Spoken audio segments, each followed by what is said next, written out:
Greetings. Thank you so much for joining us today. My name is Shalonda Griffin, and I am a Community Relations Coordinator here at Gift of Life, Michigan.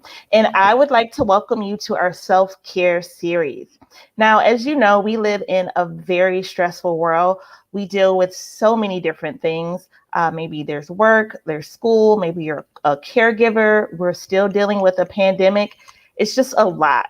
And in the midst of all those things, we often forget to take care of ourselves. So that's why we started this self-care series, to encourage you to take a little time for yourself, because as you may have heard, you can't pour from an empty cup. Now, feel free to share this video today with your friends and your family in the chat.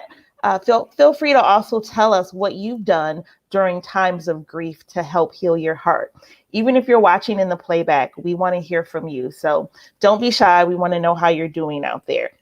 Now, from me saying to share in the chat what you've done to heal your broken heart, that kind of gives you a clue as to what it is we're going to be talking about today. We have been dealing with a season of grief all across this country.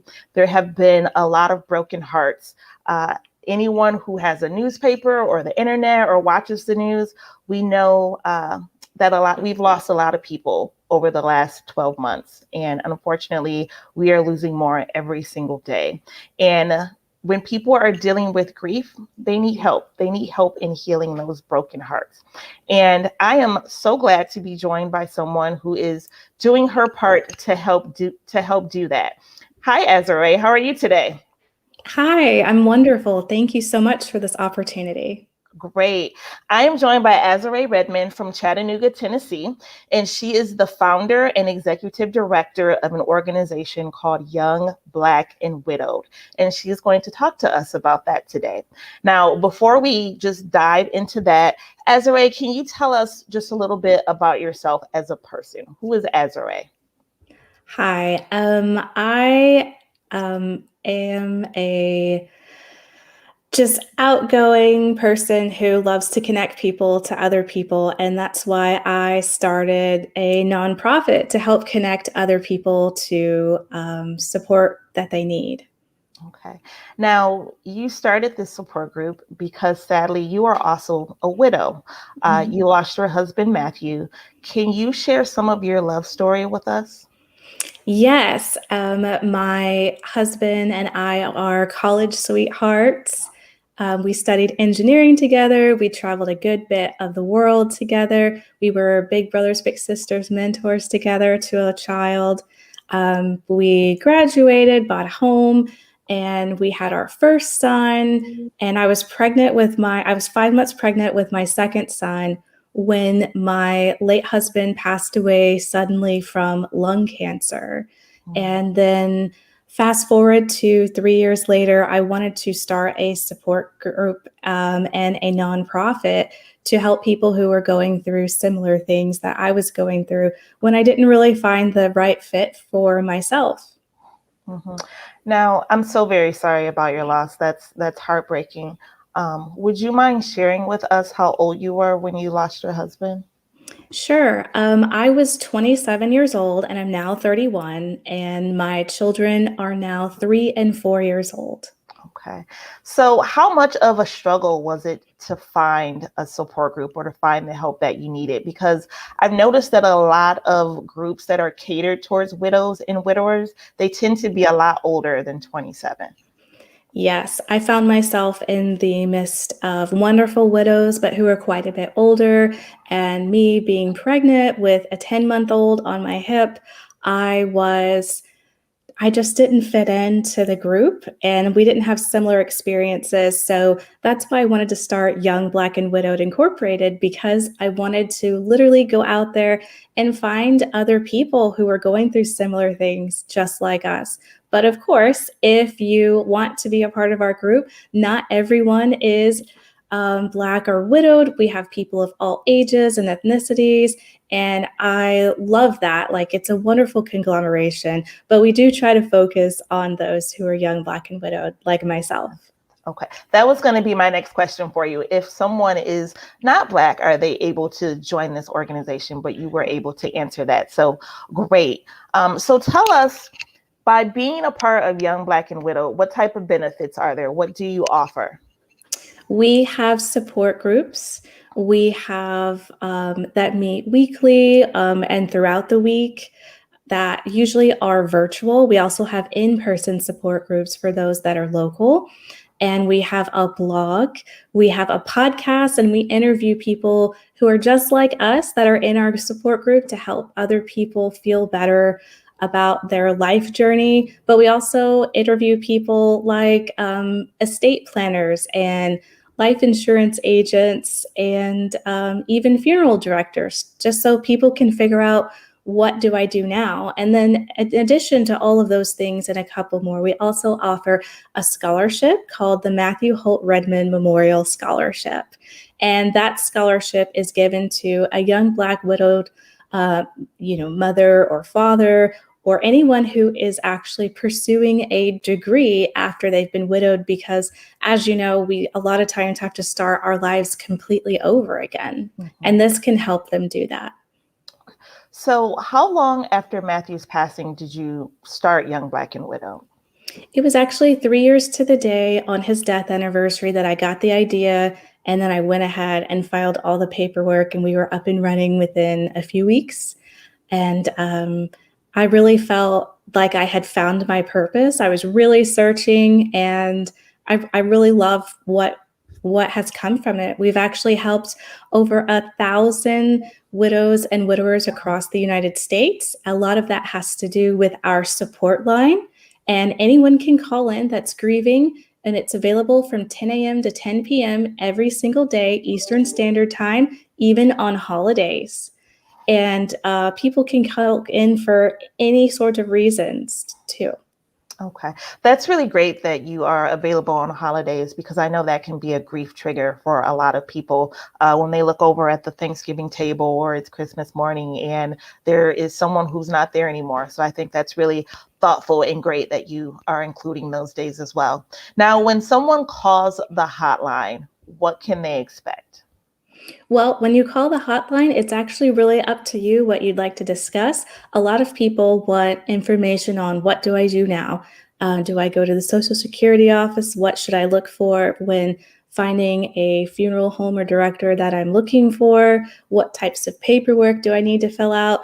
And then also, what mental health professionals can I find in my community? And actually, no matter where you live in the United States, we actually gather a group of list of individuals and resources that would be great for you in your community. And then we make sure to give that to you and talk it over with you when we found it, so that you can be better, so you can go along your life journey a little bit easier. Because when I was pregnant with a 10-month-old on my hip, I didn't know exactly what to do. I didn't have those resources. And this is a wonderful way to have all those resources curated just for you. That's amazing. I'm glad that you mentioned the mental health resources, because you do amazing work and amazing services, but you are not a licensed therapist. So I do appreciate you saying that it's important to, along with joining a support group, also to seek help from a professional therapist as well, a licensed professional therapist as well. Yes, our support groups are peer support groups, which is wonderful. In the realm of mental health, we can do a lot of things and be there for people outside of office hours, which most psychologists can't and most counselors can't. And that's the benefit that we bring. But we always recommend having a mental health professional that is to talk with, that is a therapist, like a psychologist. Awesome. Now, I want to circle back to the scholarship that you mentioned. Mm-hmm. I think it's fantastic that you've set up a scholarship to honor your husband. That's amazing. What sort of qualifications would one need to meet to apply for this scholarship? Do they just need to be widowed, or is there a little more entailed with that? You actually just have to be widowed and pursuing any form of higher education, whether that's your PhD or your associates or your bachelor's. And our last scholarship awardee just finished her bachelor's of nursing, and we are so proud of her. Shout out to Stacey Wells. Yes, that's so wonderful. Now, As I mentioned earlier, COVID is still a thing almost 2 years later. Now, with the uptick in COVID cases, have you had an influx of more widows coming through your organization? Yes, we have definitely had an uptick in widows, but that hasn't actually taken anything away from the services we provide. We are volunteer driven and we are totally ready to take on as many people that need help as possible. Okay. Now, I have a question here from someone from Ramona Chapman. She says, do you have any faith leaders that support your group? We actually have a ton of support faith leaders in our support groups. However, we are not actually a ministry. Our group is actually a conglomeration of many religions and backgrounds, and people who are maybe even atheist or agnostic, people who believe in spiritual mediums, et cetera, et cetera. So when we speak in our support group, we are actually very accepting of everyone, and even our marginalized communities too, like the LGBTQ. Okay, great. Now, you also mentioned that there is a Young Black and Widowed podcast. Tell us a little bit more about that. You can find us almost anywhere podcasts are listed. And again, you will hear about amazing widow and widower stories where they are trying to just get through life. And it's wonderful because it helps to really help a person know that they're not alone in their journey and that someone else is experiencing similar things that they are. And again, we have the professionals who come in too, really educate people on what is going on and how they can really tap into resources, whether you need a financial advisor, etc. Okay. Now, you're based in Chattanooga, Tennessee, and you mentioned earlier that for people who are local, you've done some in-person type things. What are some fun things that you all have done, or have you just gotten together for dinner or formed new relationships? Oh, we are so fun. I never wanted a support group to be walking into a basement and just talking. So we have actually never done a support group like that. We will meet at Common House, which is a social club. We have gone bicycling in Coolidge Park.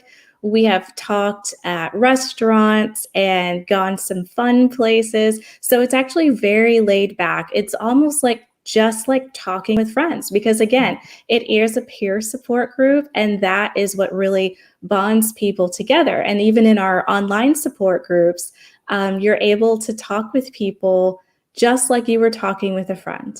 Mm-hmm. The one thing that I really appreciate about your social media, your page that you have for your support group, is how you shout people out. So any type of victories that people are able to accomplish, be it maybe they got a promotion at work, to maybe they finally got their kid potty trained, you give them a big shout out and just let them know that they are doing an amazing job during a very difficult time. And I think that's really great to give people that extra shot of encouragement, especially when they're in such a insane time in their life. So that's fantastic that you do that. Thank you so much. We've had people start school again and get degrees all in the span of just being a part of our support group. And we are not the reason that happened, but we're definitely going to support everybody who has these milestones. And sometimes that milestone is getting up and facing the day. Mm-hmm. Now, one thing I forgot to ask you earlier when you talked about the hotline. So when someone calls, who are they speaking with? Who are they talking to? They are always talking to a widow or widower on the phone line. So you can be extremely assured that the person on the other line really understands what you're going through and has actually experienced many of the things that you might be struggling with. And they are actually all volunteers as well that are trained. Okay, that's great. So do you try to make sure that widows are having conversations with widows and widowers are speaking to other men who are dealing with the same thing, or does it sometimes just cross up? No, I usually don't. But if someone actually had a question about that and they wanted to speak specifically to a widower, we would definitely arrange that. Okay. Now, with the scholarship, how do you earn funds for that scholarship? Do you have a fundraiser? Since Or? since we're a 501(c)(3), we actually earn most of our money through grants, and then there are people in our community that make wonderful, generous donations as well. And then we also have an event. Actually, Redstone Estates is actually hosting an event for us that is on Friday, and they are donating a lot of proceeds to people of young, Black, and widowed. Okay. Ezrae, I just cannot say enough good things about you. Sadly, I lost my husband last November of 2020. And like you, I went around trying to find support groups, these peer groups. And while they were great and they did provide a lot of good help, I found that I was always the youngest person in the room. And while everyone's loss is valid, I just could not relate to someone who had been married, 50 plus years and got to spend all this time with their spouse. So when I was browsing online one day and I came across a young Black and widow, and I'm like, oh my gosh, that has to be a sign because this is for me. That's who I am. And I have just been welcomed and embraced by the community that you formed from day one. And what is so great about you doing this across the nation is that you're able to form relationships with people everywhere. Like through your support group, I have been able to form a relationship with someone named Tanya. And through our conversations, I learned that Tanya lives in the Detroit area. She lives in Southfield, which is not that far from me. So we plan on having dinner together next month, and we're going to meet for the very first time. So I just thank you for taking the time out of your life and the grief that you were dealing with to put together something that supports so many people. Oh, well, thank you so much. And I'm always happy to be here, happy to help, and a phone call away. Yes. So if someone is looking for you online, how can they find you? The easiest way is to go to our website, and that is www.youngblackWidowed.org. Or you can find us on Facebook. We are Young Black Widowed Inc. or facebook.com/Young Black Widowed. That's fantastic. Oh, and another thing that I also wanted to draw attention to is that there are people in our group as well who maybe their loved one passed away before they were able to get married. So maybe you were in a relationship with someone for a long time. They were your fiance, you were boyfriend, girlfriend. You do not discriminate against those people. If they lost someone who was very special to them, they're allowed to be a part of the group. Oh, yes. And we have several people who are engaged or in a relationship, and we're very accepting of them, as well as same-sex couples and just the whole gamut. We accept everybody. Yes, that's wonderful. And your hotline, if there is someone who is watching this and they are dealing with grief and they just want to talk to someone, how can they find your support line? It is 423-401-9274. Okay. And again, that's every day from 10 a.m. to 10 p.m. Eastern Standard Time. All right. Azarae, thank you so much for joining us today. Is there anything that you'd like to add that maybe we neglected to discuss? Not too much. I would just say in difficult times, just make sure that you find someone to reach out to, whether it be a support group or a peer support group or a professional, a licensed clinical professional psychologist. Okay. Well, thank you so much for being here today. I appreciate you taking time out of your schedule to join us. And I'd like to also thank everyone who is watching today for taking time out of their schedule to join us, as well as all those people who are watching the playback. I'm glad that you found our topic interesting and decided to click on our link and watch this amazing video. I'm so happy that you are with us today on this very first day of fall, this cold, well, probably not in Tennessee, but here in Michigan, it's very cold and it's very rainy and very windy. So that is probably going to prevent a lot of people from going outside and doing all those fun summertime activities, which might not be a bad thing, because tomorrow we are having a trivia night, a virtual trivia night with my amazing colleague, Allison Gillum. She has paired up with an organization called Urban Core Collective, and they're going to talk about things such as music, pop culture. They're also going to throw in some questions about organ donation and health equity.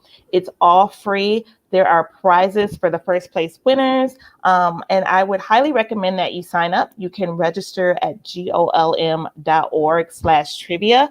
And if you don't sign up, that just increases my chances of winning and getting some cool prizes for myself. So maybe you don't want to sign up. No, please do sign up. We would love to have you. It'll be a great evening.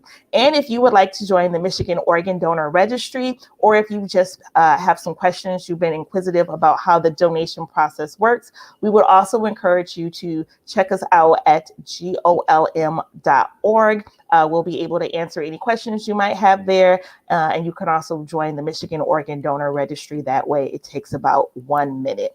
So Azarae and all of our viewers, thank you so much for joining me today. And I hope the rest of your day is amazing. Thank you so much. Thank you.